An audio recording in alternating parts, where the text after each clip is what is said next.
Welcome to Land Academy. This is the Cash Flow from Land show, where we show you how to buy unwanted vacant land and sell it for more on the internet. I'm Steve Butala. I'm Jill DeWit. We are your hosts. With over 15,000 completed transactions, we are the experts in this niche land flipping business. We hold a drawing to win a free property every month. Enter to win by reviewing this show on iTunes and downloading our free ebook at landacademy.com. All right, let's get this show started. Steve Butala here for Land Academy. Welcome to our Cash Flow from Land show. In this episode, Jill and I talked about the types of entrepreneurs that we're seeing in our Land Academy membership group. Some are going 100 miles an hour, Jill, and some are kind of analysts by nature, and some are simply using our products as doorstops. So I wonder which one you are, listener. Potentially, which one could you be? Jill, I love this topic, and I'm glad we're doing it on the air because it seems to be a topic in Success Plant, and I have a lot to say about it. Let's put it like that. Hey, so before we get into it, let's take a question from a caller. Okay, I have something funny I got to interrupt here though. When you said using it as doorstops, what if we had named instead of data to doorstep, data to doorstop? Let's do a new product. Data to doorstop. We're gonna sell all of our CDs the stuff that went wrong. We're gonna sell them as a bundle in a thing you could use as a doorstop. Data to junk mail. That's what the next one's going to be. Data to junk mail. Data to flyer no one reads. Data to windshield flyer. Data to failure. Data to failure. Data to windshield flyer. I like it.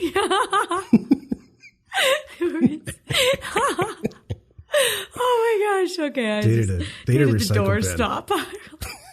Data to recycle.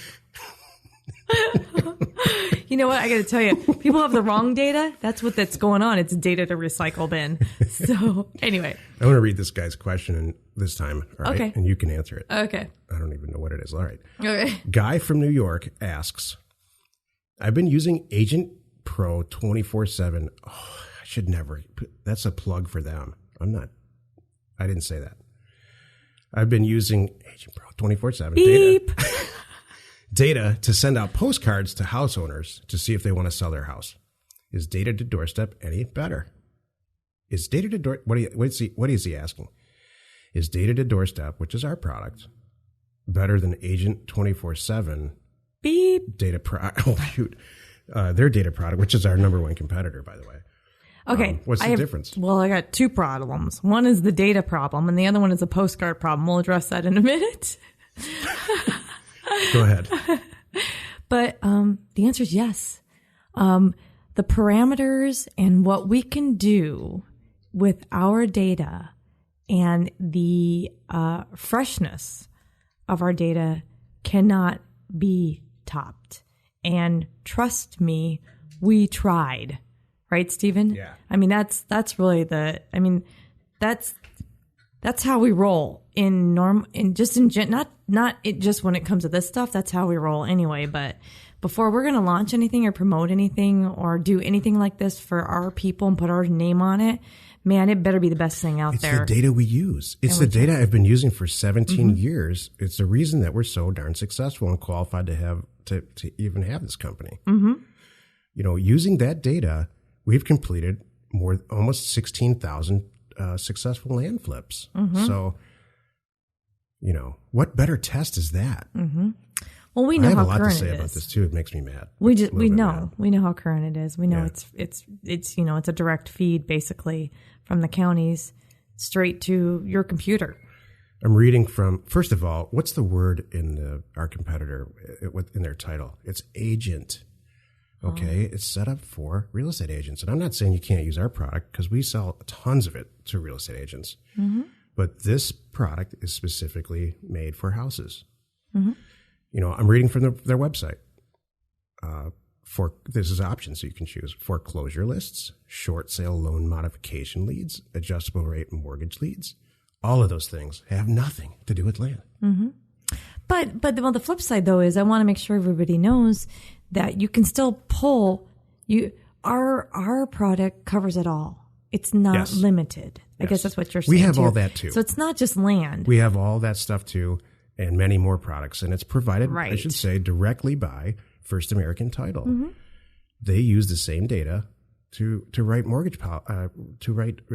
insurance policies. So, I mean, how important is the importance of the accuracy of data when you write an insurance policy? It's pretty important. Exactly. Like on an office building or an apartment building. Exactly. Yep. Especially. All right. So. Why is this guy sending out postcards? That was my other point. There's steam coming out of my ears Oh my about goodness. this. That's data to recycle bin. You know what my dad used to say when I was a kid? Have you learned nothing? It's such a different time back then. That's really funny. That's what I kind of want to say to this caller. Please don't send out postcards. Right. You're wasting your, I know it's tempting. It's cheaper than sending out a letter. Well, maybe it's not. We make it so cheap in our product. I have a point to make about this. When I think of postcards, I think of a pizza delivery company, and a postcard is perfect to put on my door because I now deliver to your area. I have a new pizza company around the corner, and you have a little door hanger. That's what I think of. Or from your Aunt Nancy in France. Nah, even then, Aunt Nancy, you don't need to do that. But here's my point. The big hitters, when was the last time you saw a Domino's store flyer or anybody else like that? They don't do them. You're right. There's better ways to get the word out. That's not it. Right. So that's what I have to say about postcards. I don't think there's a place for postcards anymore. I'm sorry. Look, you either want Jill and I did a podcast called The Real Cost of Bad Data. And I'm not saying Agent 24/7, the person that we're talking about has bad data. I don't know what the source of their data is and whatever. A lot of people come from that data company to us and say, oh my gosh, this is so much better. It's so cool. Hey, we are the cheapest, actually. I'm used to saying with our education, we're not the cheapest. I mean, we're close to the cheapest, but what you're getting, when's the last time you get to buy a Rolls Royce for the price of a Chevy? Yeah. That's what data to doorstep is. You know what I love is the people that come from, they've been using a different data set in a different company, and then they get into ours. It's like they're cheating. They feel like they're in the back end cheating. You feel like that in there. You have it's cool. Property ownership records for 98.9%. This is their number, not mine. And we're licensed providers of the data for all property owners, regardless of property type, all over the country. So we have tons of the number one new customer that we have for that product is licensed real estate brokers, and they provide it for their agents, and they use our training to help their agents prospect to get listings for houses. It's so much better than driving for dollars. There's mapping things in there too that they can. It's a nice thing for agents and brokers because they can canvas a neighborhood, canvas an area, and fine tune their data set based on that. It's not like just county specific. Sure. I can bring it in even closer. And let me give you a hint too, Mr. Postcard. What you'd never want to do is send up a note to somebody who owns a house and say, hey, let's talk about selling this house today. They're going to throw it away. Right. And especially, and an agent too. Hey, let's talk about listing your house. There's no hook there. You want to say, hey, I'm very interested in buying your house, or I have an interested party buying your specific house. Please give me a call. They're very interested, and time matters. And send them a business letter with a little respect. Exactly, with their name spelled right. just saying. We happens to me all the time. Jill and I show you how to do all the time. All of our data products come with specific instructions and examples of how to do it because we've been doing it for 17 years successfully.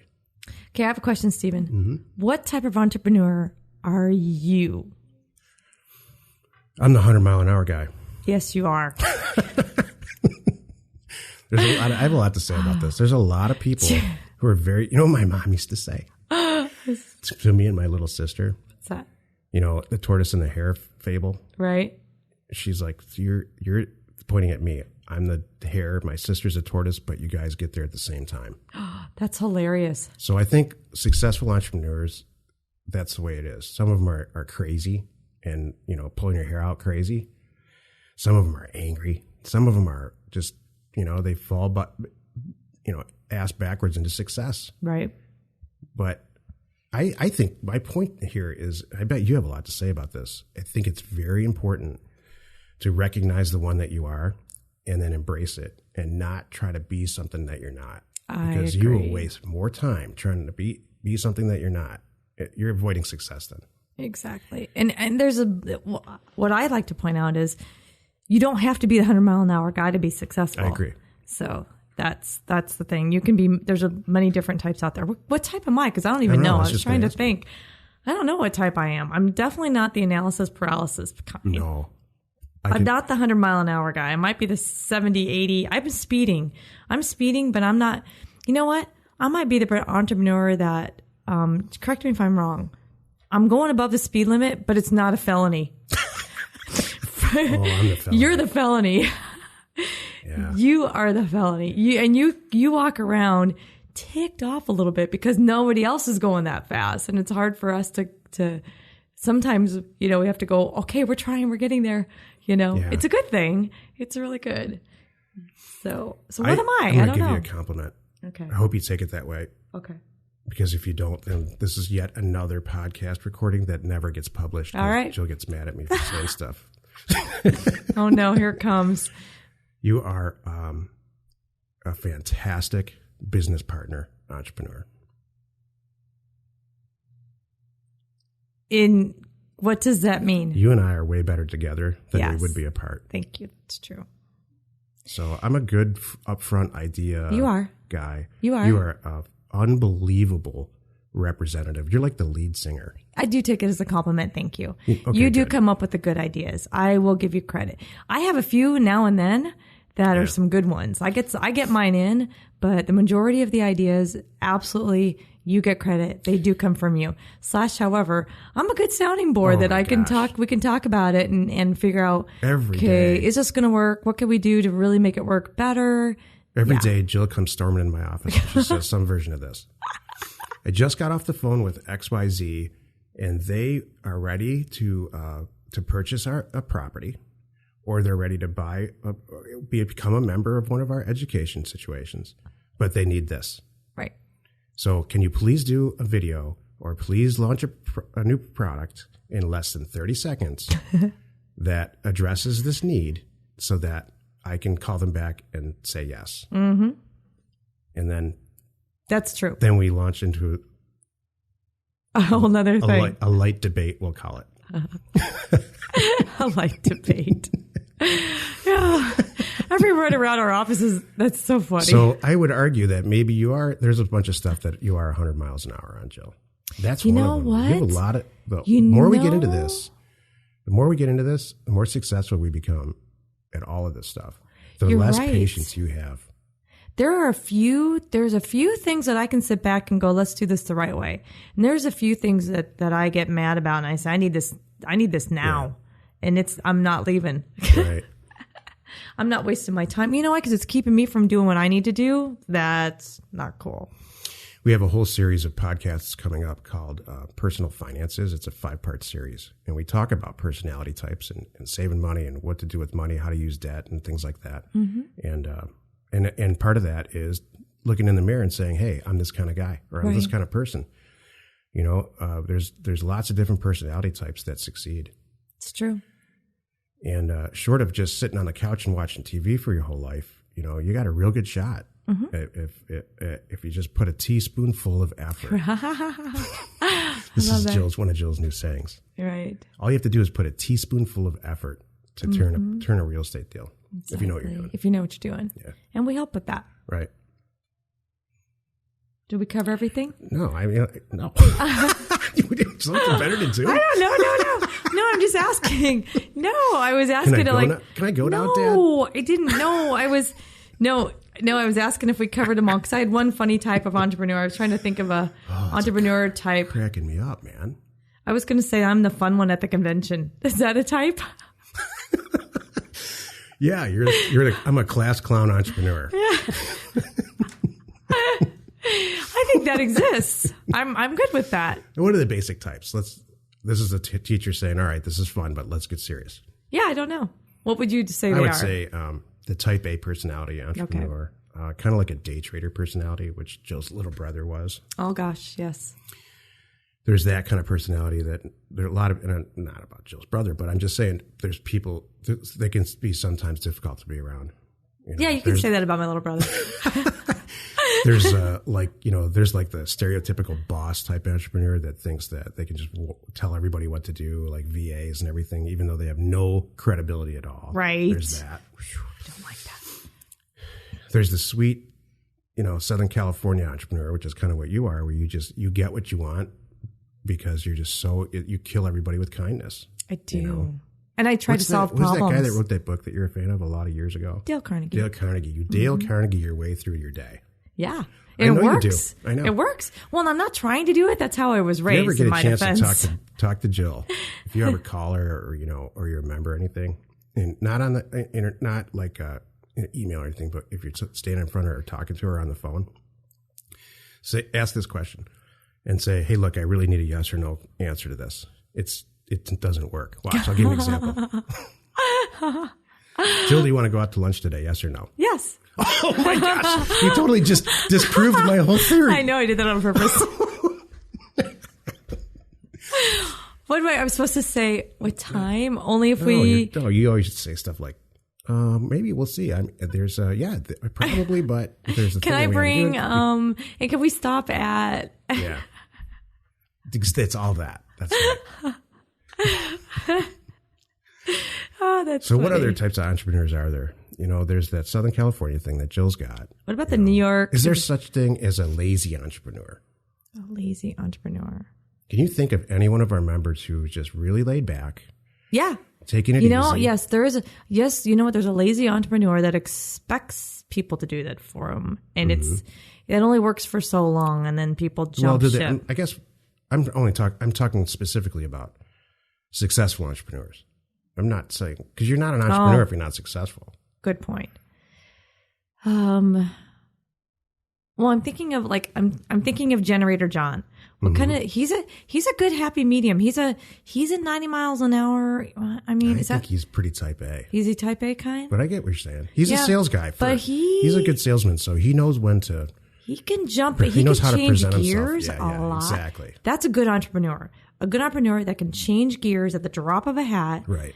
Is good because you roll with the punches, man. And he will change gears and then go at that 100 miles an hour, which is good.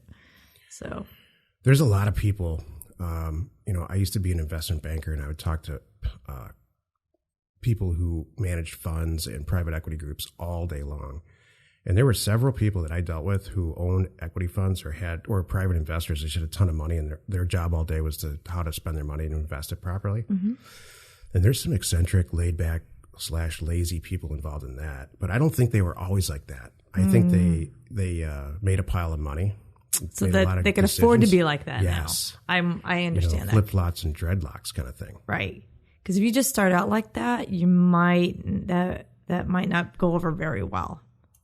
I mean, unless, I'll tell you, if you have anybody below you, like we do, all these employees, they're not going to respect you.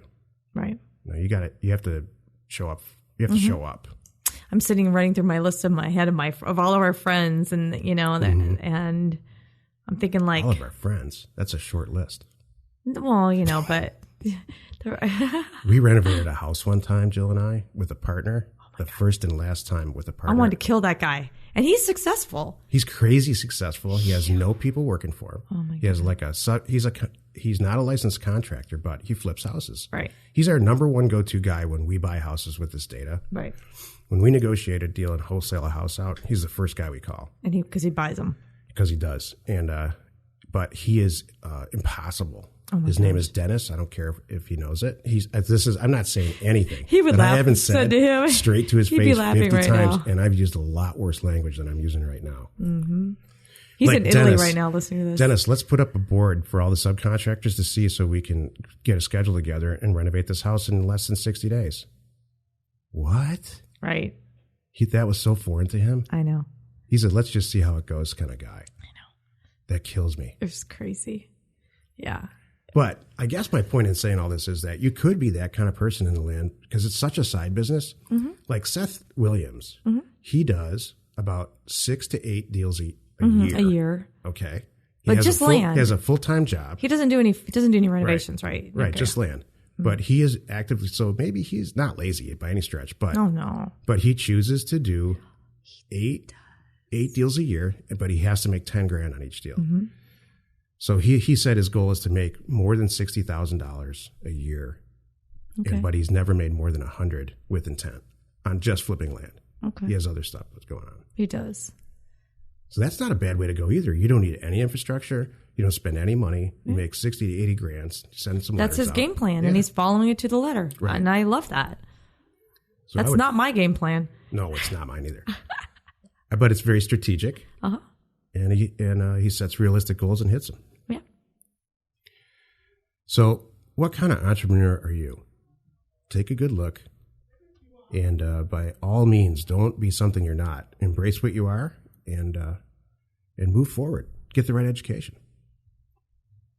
Hey, join us in another episode where Jill and I discuss your all-important success. Well, that was a good show. It was. I like that. That was fun to talk about. You think of you when left alone, you come up with pretty good topics, and it's things that I enjoy talking about. Jill code for please get out of my office. Yeah, that's pretty much it. Please go quietly do a video or write some stuff, and I'll sell it. I'll sell it. Go away. No, but it's we all need alone time. Everybody does. You know what I didn't bring up is, are you better with a partner or not? So everyone's have real clear opinions about that. I can go down a list of our friends and a lot of members that we know well, and I can tell you right now who does very, very well with a partner. Like there are a lot of members that we have who have spouses, and they're in it with them, and they are how we have that call every week, right? And you can see there's two people's names on there, right? That's they figured it out, right? And there's several that don't, right? And it not just in our personal circle and our professional circle. You know what I noticed that's happening too on that call is that a lot of people they're not on the call, but they have somebody else there, and they say that. Mm-hmm. This is Jack for John. Mm-hmm. This is Jack. John's not here. I'm just sitting in and taking notes. Mm-hmm. I'm okay with that. Oh, me too. Yeah. I think it's great. I think it's great. It's like hiring somebody to go to college class for you. That's right. I've never done that. Oh, right. They have these thing called tape recorders now, too. Exactly. You're so silly. Let's go buy some property. We hold a drawing to win a free property every month. Enter to win by reviewing this show on iTunes and downloading our free ebook at landacademy.com. If you want to get involved or you need more information about our profitable, niche real estate operation, call 480-467-0359. You just might get Jill at the other end of the line. Landacademy.com.